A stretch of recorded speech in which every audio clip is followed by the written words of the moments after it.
여러분 안녕, 김퍼니 등장. 오늘은 정말 충격적인 이야기를 가져왔어. 맥주 한 캔 때문에 미국에서 1,700억 원을 배상해야 했던 실화야. 응, 맞아. 1,700억 원이야. 끝까지 보면 자세한 스토리를 알게 돼. 자, 상상해봐. 금요일 저녁, 길고 긴 하루를 마치고 퇴근해. 어디로 갈까? 당연히 한강이지. 치킨을 먹으면서 맥주 캔을 딱 열어서 한 모금 들이키는 순간, 아, 이게 바로 힐링이지. 그런데 잠깐만. 만약 똑같은 행동을 뉴욕 센트럴파크에서 했다면 어떨까? 상황이 180도 달라져. 순찰 경찰이 다가와서 말해. 당신은 지금 뉴욕주법을 위반했어. 신분증 좀 볼까? 뭐가 문제지? 나는 그냥 맥주 한 캔 마셨을 뿐인데? 여기서 등장하는 게 바로 미국의 악명 높은 오픈 컨테이너법이야. 오픈 컨테이너. 이 법은 정말 무자비해. 공공장소에서 뚜껑이 열린 술, 용기를 소지하거나 음용하면 바로 처벌. 심지어 마시는 장면을 경찰이 목격하지 않았어도 열린 술 용기 자체만 있으면 단속 대상이야. 뉴욕은 특히 집행이 강력해. 공원, 보도, 지하철역 입구. 이런 공공장소에서 벌금 고지서를 받기가 너무 쉬워. 나는 그냥 들고만 있었는데? 아니야, 마시지도 않았는데? 상관없어. 열린 용기가 있으면 위반이야. 자동차는 더욱 무서운 함정. 그런데 진짜 무서운 건 자동차 안에서야. 운전자가 직접 마시지 않았다고 해도 승객 공간에 열린 술병이나 빈 캔이 있으면 바로 위반.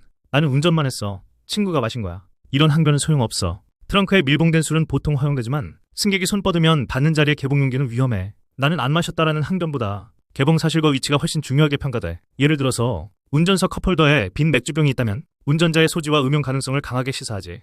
반면에 뒷좌석 쓰레기통 깊숙한 곳에 빈 캔이라면 누가 마셨는지 식별이 어려워서 방어 여지가 조금 더 생길 수 있어. 하지만 기본적으로는 아웃. 그런데 왜 미국이 이렇게 엄격할까? 이 법의 뿌리는 1920년대 금주법 시대로 거슬러 올라가. 당시 미국은 술이 범죄와 사회해악의 원인이라고 생각했어. 그래서 제조와 판매까지 완전히 막았지. 하지만 결과는 어땠을까? 암시장과 갱단만 키웠을 뿐이었어. 알 카포네 같은 갱스터들이 득세했지. 결국 금주법은 폐지됐지만 공공장소의 음주는 질서와 안전을 해친다는 인식만 남았어. 그리고 그 인식이 지금까지 이어지고 있어. 문화적 충돌의 현실. 정말 문화적 차이가 커. 한국의 한강 치맥 문화, 편의점 앞 테이블에서 소주 한 잔. 이런 게 우리에게는 너무 자연스러워. 유럽도 비교적 관대해. 독일의 비어가든, 프랑스 광장에서의 와인. 이런 공공장소 음주 문화가 발달돼 있지. 하지만 미국은 완전히 달라. 술은 사적 공간에서 즐기는 거야. 이런 인식이 정말 강해. 그래서 외국인들이 한국에 와서 가장 놀라는 순간 중 하나가 여기서 그냥 마셔도 되는 거야? 이런 순간이야. 미국 친구들 데려와서 한강 치맥해봐. 처음에 정말 놀라면서도 신기해.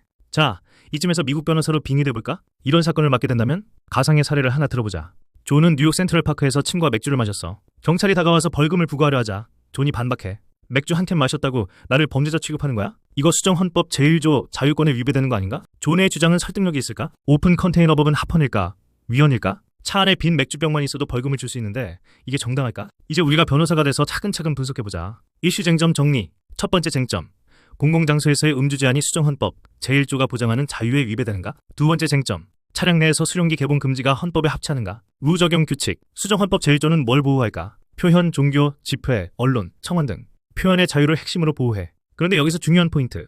단순한 음주는 일반적 행동이지 표현 자체가 아니야. 만약 행위가 메시지를 전달하는 상징적 표현이라고 주장하려면 두 가지 조건이 필요해. 행위 자체가 분명한 의미를 전해야 하고 관람자가 그 의미를 이해할 수 있어야 해. 대부분의 공공음주는 이런 요건을 충족하지 못해. 우리가 공공장소에서 술을 마시면 왜 문제가 될까? 여기엔 단순히 술 마시면 안 되라는 도덕적인 잣대가 들어가 있는 게 아니야. 미국 헌법에서는 이런 걸 시간, 장소, 방법 규제라고 불러. 즉, 어떤 표현의 컨텐츠를 규제하는 게 아니라 어디서, 언제, 어떤 방식으로 하느냐만 제한하는 규제라는 거지. 세 가지 조건만 충족하면 합헌. 첫째, 정부가 진짜 이유가 있어야 해. 예를 들어 공공안전, 음주운전 예방, 쓰레기 소음 폭력 방지 같은 이유야. 이건 모두 중요한 정부의 이익이지. 둘째, 필요 이상으로 막아서는 안 돼. 술을 아예 못 마시게 하는 게 아니라 집이나 술집에서는 자유롭게 즐기되 공공장소에서 열린 술병만 제한하는 거야. 셋째, 다른 길은 열어둬야 해. 표현의 자유처럼 술 마시는 자유도 완전히 막는 게 아니라 다른 방식으로 할 수 있게 해둬야 하는 거지. 마시지 마라가 아니라 여기 말고 집에서 혹은 술집에서 즐겨라라는 식이야. 그래서 결론은 오픈 컨테이너법은 특정 집단이나 메시지를 겨냥하지 않고 중요한 공공이익을 내세우며 최소한으로만 규제해. 이런 경우 헌법 해석에서는 중간 심사라는 기준을 적용하는데 intermediate scrutiny, 대부분 합헌으로 인정돼. 한마디로 정리하면 술 자체를 금지하는 게 아니라 공공장소라는 특수한 상황에서만 최소한의 규제를 두는 거라 합헌이다. 더 나아가서 주정부에는 경찰권이 있어. 건강, 안전, 복지를 위해 합리적으로 규제할 수 있는 권한이지. 알코올은 연방 차원에서도 주의 광범위한 규제권이 역사적으로 인정돼 왔어. 애플리케이션 구체적 적용.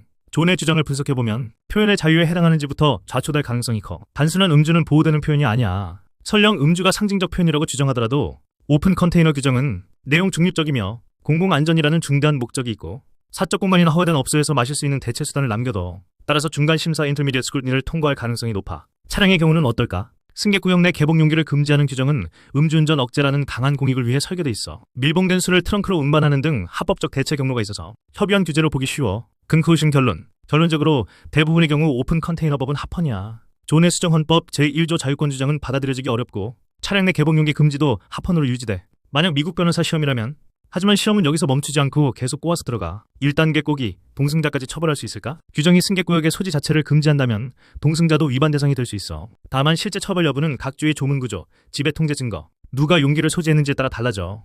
2단계 꼬기, 운전석 바로 옆 컵홀더의 빈 병은 누구 책임일까? 운전자에게 사실상 추정이 작동해. 반대로 빈 캔이 밀폐된 봉투 안, 뒷좌석 발치 또는 과거 쓰레기라면 소지 통제 입증이 관건이야. 3단계 꼬기, 마신 게 아니라 가지고만 있었다면?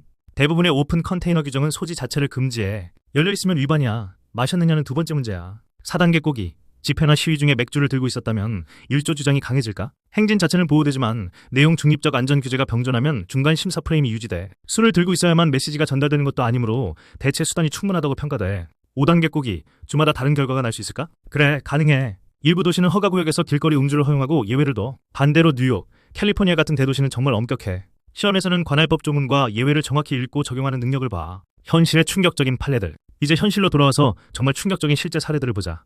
준비해. 진짜 무서운 이야기가 나와. 사회적 주체자 책임. 먼저 집에서 파티를 연 경우야. 손님이 만취했고 그 손님이 나가서 사고를 냈다면 파티 주체자도 책임을 질 수 있어. 이건 공공장소 음주 규제와는 별개로 민사상 안전배려 의무가 문제되는 영역이야. 술집 책임법 드럼숍 러. 술집이 이미 만취한 손님에게 술을 더 판매해서 사고가 났다면 술집이 손해배상 책임을 져야 해. 영업자는 주류 판매 시 높은 의무를 부담해. 실제 판례를 보자. 아버비즈 레스토랑 사건. 손님에게 술을 과도하게 제공했어.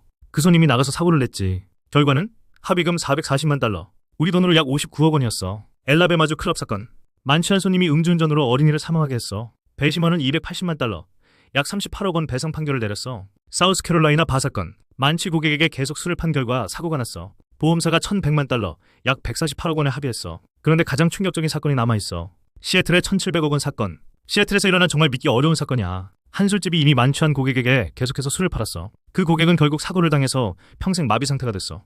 배심원은 술집의 책임을 무려 44%나 인정했어. 그 결과 술집은 1억 3,100만 달러, 우리 돈으로 1,700억 원이 넘는 배상 판결을 받았어. 맥주 한 캔에서 시작된 이야기가 1,700억 원까지 갈 수 있다는 거지. 추가 법리 영역들. 계약법에서의 음주.